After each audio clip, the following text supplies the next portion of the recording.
കുടുംബം. കല്യാണം കഴിഞ്ഞ് മക്കളൊക്കെ ആയപ്പോൾ എൻ്റെ ലോകം എന്ന് പറയുന്നത് തന്നെ ഈ വീട് മാത്രമായി മാറി. എല്ലാ സ്ത്രീകളും അങ്ങനെയാണെന്നറിയാം. എങ്കിലും ചില പുരുഷന്മാർ ഭാര്യയുടെ ഇഷ്ടങ്ങൾക്കും സ്വപ്നങ്ങൾക്കും ആഗ്രഹങ്ങൾക്കുമെല്ലാം കൂടെ നിൽക്കാറുമുണ്ട്. പക്ഷേ എനിക്കങ്ങനെ പ്രത്യേകിച്ച് ഒരാഗ്രഹവും ഇല്ലായിരുന്നു. എൻ്റെ ഭർത്താവും മക്കളും ഇത് മാത്രമായിരുന്നു എൻ്റെ ചിന്ത.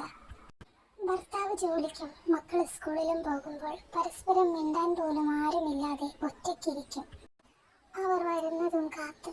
അങ്ങനെയുള്ള നമ്മളോട് ഭർത്താവ് ഇങ്ങനെ ഒരു ചതി ചെയ്താൽ നമുക്കത് സഹിക്കാൻ പറ്റുമോ? ഭർത്താവിനും മക്കൾക്കും വേണ്ടി ഞാൻ എൻ്റെ ജീവിതം പോലും മാറ്റിവെച്ചു. അങ്ങനെ ഇരിക്കുമ്പോൾ ഒരു ദിവസം ഇക്ക നേരത്തെ ജോലി കഴിഞ്ഞു വന്നു. വരുമ്പോൾ കൂടെ ഒരു പെണ്ണും ഉണ്ടായിരുന്നു. അവൾക്ക് എന്നേക്കാൾ പ്രായമുണ്ടായിരുന്നു. ഞാൻ വിചാരിച്ചു അത് ഇക്കാന്റെ കുടുംബക്കാർ ആരെങ്കിലുമാണെന്ന്. ഞങ്ങളുടെ വീട് ചെറുതായിരുന്നു. വലിയ സൗകര്യമൊന്നുമില്ലായിരുന്നു. അകത്തേക്ക് പോയിക്കോ എന്ന് ഇക്ക അവളോട് പറഞ്ഞപ്പോൾ ഞാൻ ചോദിച്ചു, ഇതാരാ ഇക്ക?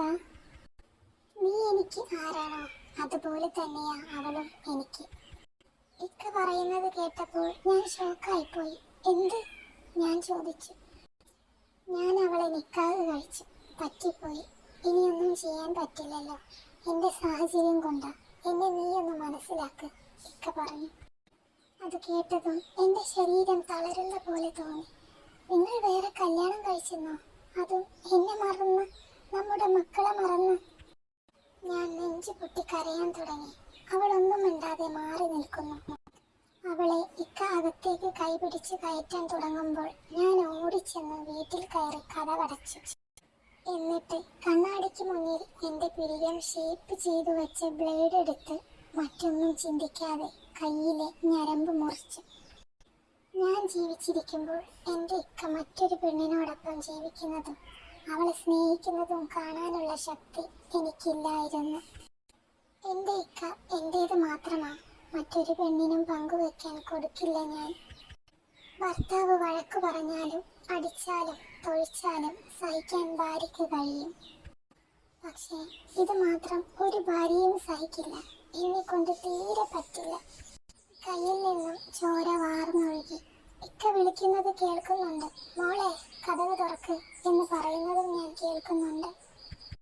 ഇക്ക കതകിൽ ശക്തമായിട്ടിടിച്ചു. കതകിൽ ഇടിക്കുന്ന ശബ്ദം കേട്ട് ഞാൻ ഞെട്ടി ഉണർന്നു. പടച്ചവനെ, ഇത് സ്വപ്നമായിരുന്നോ? സമയം നോക്കിയപ്പോൾ 6 മണി. എൻ്റെ റബ്ബേ!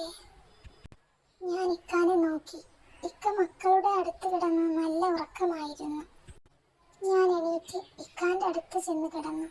എന്നിട്ട് ഇക്കാനെ വിളിച്ചുണർത്തി സ്വപ്നത്തെക്കുറിച്ച് പറഞ്ഞു.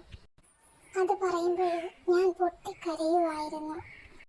ഇക്ക പറഞ്ഞു, അതൊരു സ്വപ്നമല്ലേ, അതിന് നീ എന്തിനാ ഇങ്ങനെ കരയുന്നത്?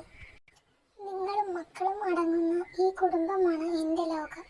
പെട്ടെന്ന് നിങ്ങൾ സ്വപ്നത്തിൽ അങ്ങനെ ചെയ്തപ്പോൾ എനിക്ക് സഹിക്കാൻ കഴിഞ്ഞില്ല. അത് സ്വപ്നമാണെങ്കിലും എൻ്റെ മനസ്സിൽ നിന്ന് പോകുന്നില്ല. എനിക്ക് പേടിയാകുന്നു. എന്നോട് അങ്ങനെ ഒന്നും ചെയ്യില്ല ഇക്ക, ഞാൻ കരഞ്ഞു. അത് കേട്ട് എൻ്റെ ഇക്ക പൊട്ടിക്കരഞ്ഞുകൊണ്ട് എന്നോട് പറഞ്ഞു, നിന്നെയും മക്കളെയും മറന്ന് എനിക്കൊരു ജീവിതമുണ്ടോടി? ഞാൻ കഷ്ടപ്പെടുന്നത് നമുക്ക് ജീവിക്കാനല്ലേ? അങ്ങനെ നിങ്ങളെ മറന്ന് വേറൊരു ജീവിതം തേടി പോകുന്നതിനേക്കാൾ നല്ലത് ഞാൻ മരിക്കുന്നതല്ലേ, ഇക്ക പറഞ്ഞു. ഇക്ക, പൊട്ടിക്കരഞ്ഞുകൊണ്ട് ഞാൻ പറഞ്ഞു, മതി, നിർത്ത്. ഇനിയൊന്നും പറയണ്ട. ഞാനൊരു സ്വപ്നവും കണ്ടിട്ടില്ല. നമുക്ക് ആ വിഷയം വിടാം. അത് കേട്ടപ്പോൾ ഇക്ക എന്നെ കെട്ടിപ്പിടിച്ചു. ഞാനും